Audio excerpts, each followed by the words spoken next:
Today's episode is about the serial killer whose crimes instilled terror in the hearts of residents of Washington State, USA between 1982 and 1988.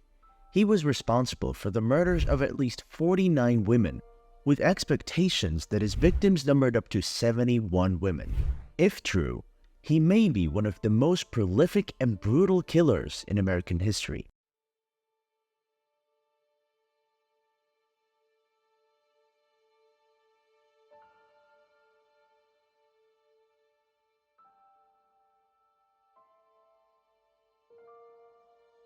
His name is Gary Ridgway, the serial killer whom the police enlisted the help of another serial killer to catch.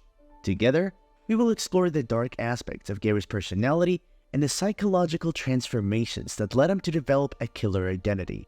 We will uncover the mystery of his crimes and delve into the moments of horror and suspense in his life.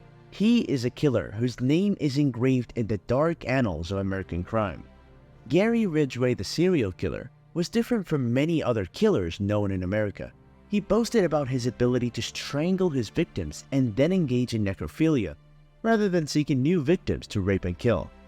His first 5 victims were discovered in the Green River, hence his nickname, Green River Killer.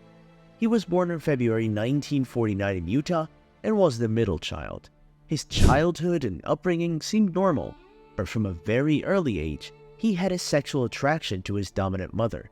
When he was 11 years old, the family moved from Utah to Washington State. Ridgway was a student with low intelligence and struggled with reading difficulties. When he reached his teens at the age of 16, he lured a 6-year-old boy into the woods and stabbed him in the side, aiming for his liver, to understand the process of stabbing. The boy survived the attack and said that Ridgway walked away laughing. In 1969, at the age of 20, Ridgway was leading a seemingly normal life. He graduated from high school and joined the Navy for 2 years. He also got married to his girlfriend, Claudia Barrows, before going to Vietnam. During his time in the military, he had multiple relationships with prostitutes and contracted a sexually transmitted disease. Although his infection angered him, he did not stop engaging in this behavior.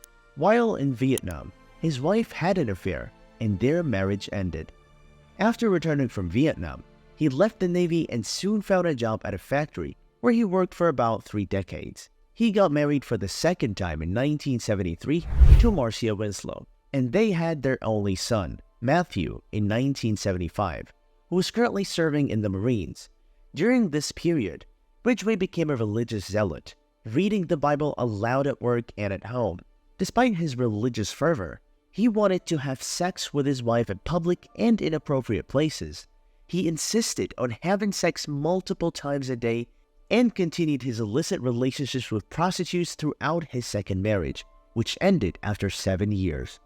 Ridgway remained single for about 5 years, and in 1985, he married for the 3rd time to Judith Mawson. The beginning of his crimes was in the dark of night on a day in mid-July 1982. The police in Washington State found the naked body of a girl floating on the surface of the Green River. The victim was Wendy Lee Cofield, a 16-year-old who worked as a prostitute. The subsequent autopsy confirmed that she died from strangulation. At first, the police believed it was an isolated case and did not realize that the discovery of Wendy Lee Cofield's body marked the beginning of a wave of brutal killings that would continue for years. Just 3 months later, another body was found in the Green River.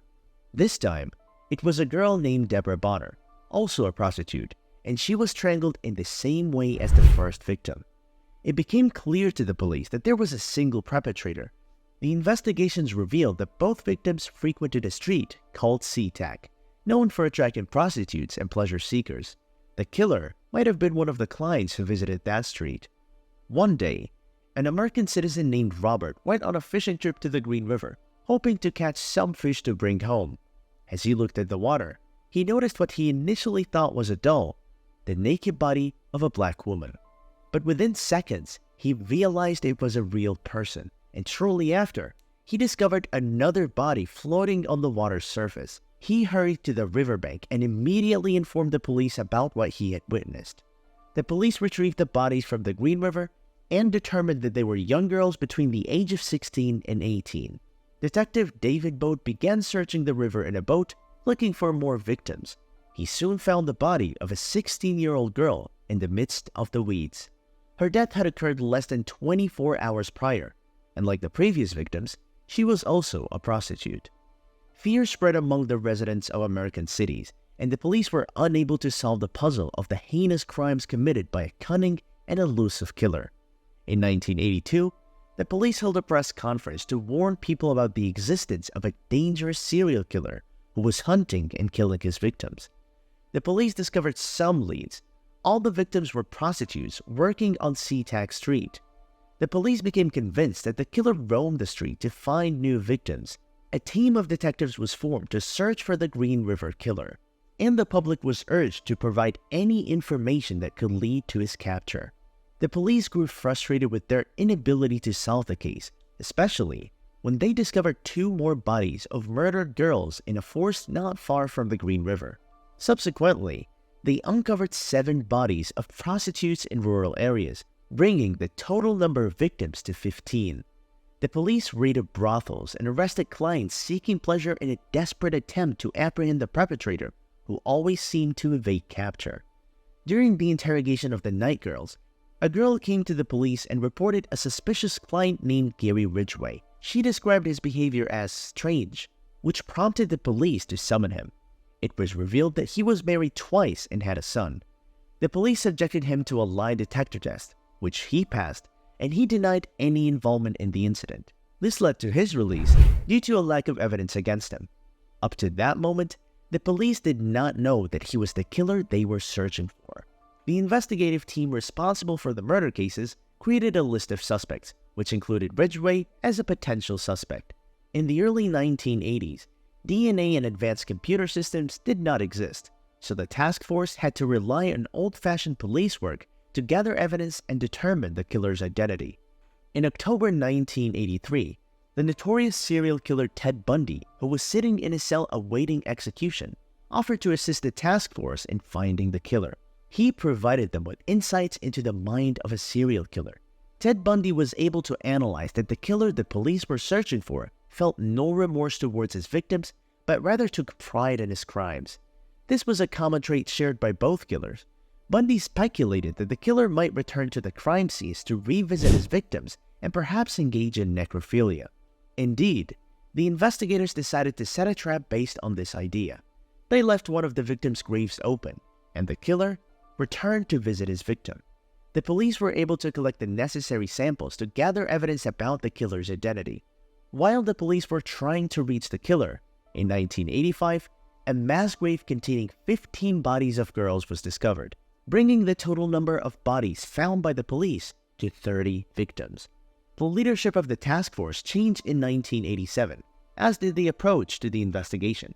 Instead of trying to prove the identity of the serial killer, the task force took the list of suspects and worked on trying to identify the killer. Those who could not be ruled out were moved to a separate list. Ridgway was on this list due to 2 encounters he had with the police in the early 1980s. One in 1980, where he was accused of choking a night girl in his truck near SeaTac Airport, but the charges were dropped. The other encounter was in 1982, and it was later discovered that the girl involved was Kelly McGinnis, one of his victims. The police monitored the suspect and observed him wandering in SeaTac Street and flirting with the night girls. He was apprehended, and samples were taken from him to compare with the victims. When his house was searched, there was no incriminating evidence against him, so he was released, while the samples taken from him were retained. By 2001, the necessary modern technology for DNA analysis became available. The killer's samples were sent to a genetic scientist for analysis, and the scientists confirmed that they matched the victim's samples. He was arrested on November 30th, 2001, as he left his workplace, charged with the murder of 4 women. Later forensic investigations revealed that the same spray paint cans he used in one of his victims were present in another crime scene, linking him to additional murders. During the interrogation, he confessed to committing 48 murders of night girls, dumping most of their bodies in the Green River to eliminate any evidence against him. He misled the police by disposing of the bodies in various locations or wiping them with gum and cigarette butts, even though he didn't smoke or chew gum. He would hunt his victims on SeaTac Street and feel relieved after disposing of each victim. Then, he would have a drink at home. By the end of his trial, Gary Ridgway faced charges of 48 murders. In order to receive a life sentence instead of the death penalty, the Green River Killer agreed to cooperate by revealing the locations of his victims' remains. On November 5, 2003, after his cooperation, Ridgway was sentenced to 48 consecutive life terms. An additional 10 years were added to each sentence for tampering with evidence, resulting in a total additional prison term of 480 years. In 2011, the 49th victim's body linked to Ridgway was discovered, adding another life sentence to his prison term. At the end of his trial, Gary Ridgway had confessed to premeditated murders more than any other serial killer in American history up to that point. He claimed that killing those women was his true occupation. He is still alive at the age of 75 and is expected to spend the rest of his life behind bars. His third wife, Mawson, was shocked when she learned about his long history of rape, murder, and necrophilia. She had no prior knowledge of his crimes until after his arrest, and she had described him as the perfect husband. He treated her like a newlywed even after being together for 17 years. However, she filed for divorce when his trial began. Gary Ridgway later confessed that the idea of killing Mawson tempted him, but he backed down only because killing his wife could raise suspicions about him and increase the likelihood of being caught. He also admitted that he loved her. His killing rate decreased after their marriage, but did not stop. In 2008, Lifetime Films produced a movie based on his story, titled The Capture of the Green River Killer. In the end, we hope you enjoyed the video. And remember to subscribe to the channel, like the video, and activate the notifications bell to receive updates on new content.